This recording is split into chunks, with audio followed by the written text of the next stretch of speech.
why, for example, the name of God in the Bible is not to be uttered except once by the high priest in the Holy of Holies, once a year. Otherwise, that name, Yod-Heh-Vah-Heh in Hebrew, we don't really know how it was pronounced. And Jehovah mixes up those consonants with the vowels of Adonai. Then it's all mixed up in translation. Jehovah is a polite way of saying what can't be said. Because if you know the word, if you know the name of God, you have the power of God. And so all ancient ideas of magic were based on knowing the names of God. It is said that there are 100 names of God, and 99 are revealed to us. And the camel knows the 100th name, which is why he looks so snooty. But so also, a person in what we now call primitive orders of society are loath to reveal their names, because if I know your true name, I can utter it and have power over you. Now, you say, well, that seems a very naive idea, but it is exactly through the knowledge of names that we have Western science. That is through trying to understand the laws of nature. So that if you could understand the word underneath all the phenomena, you could change the phenomena. That many scientists have got rather sophisticated and have realized that the word comes later than the event. That in the beginning wasn't the word. Of course, if you want to make new sense out of the phrase "in the beginning was the word," you have to go to Hinduism, where they have the idea that Vak, V-A-C in Sanskrit, or speech, is the basis of creation. But by this, they fundamentally mean vibration. As sound, you see, is...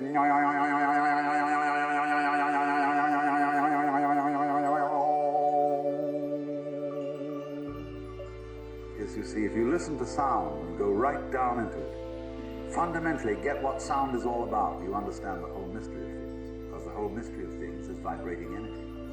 On and off, simple as that. Life and death. Life is on, death is off. Have to have off, to have on, have to have on, to have off. It's quite a relief. But there they say that's the beginning. Now, but they also say, in another sense, on another level, that the roots of Sanskrit, say the root form, say the word Buddha, comes from the root form Bud, which means to know or to be awake. Bhava, which means becoming, comes from the root Bhu, which means to grow. So on. Karma, doing, comes from the root Kri, to act. So they say, though, that the roots of Sanskrit are not simply the roots of a language, they're the roots of life. Because in another sense, altogether, you see, you create the world by the word. But anyway, you have power. And this is something that we're not very conscious of. It's the way you think that determines your basic reactions to what happens. In the words of Shakespeare, there is nothing either good or ill, but thinking makes it so. Thinking is talking to yourself inside your head. And we, through this, build up all sorts of weird notions. We say, for example, well, one day you'll have to die. Have to? What's the emotional content of saying you'll have to die? It means it's going to be something imposed upon you against your will. So it's put in this passive mood. Have to. You will be compelled to die. But I can't be compelled to die unless I'm fighting it. Supposing I want to die. Supposing I commit suicide.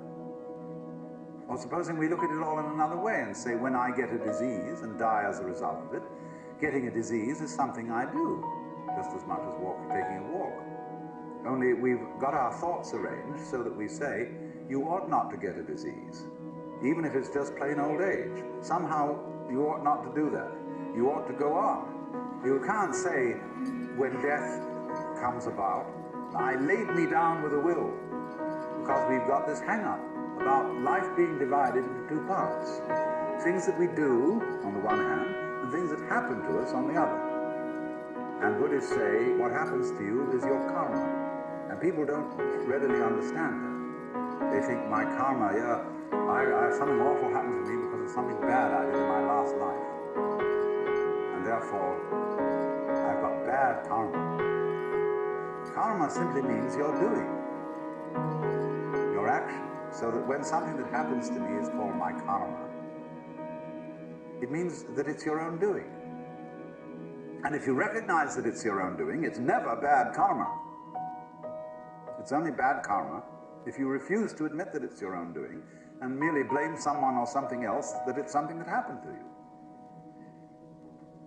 Now I've digressed a little because what I was getting at was the meaning of the law of nature.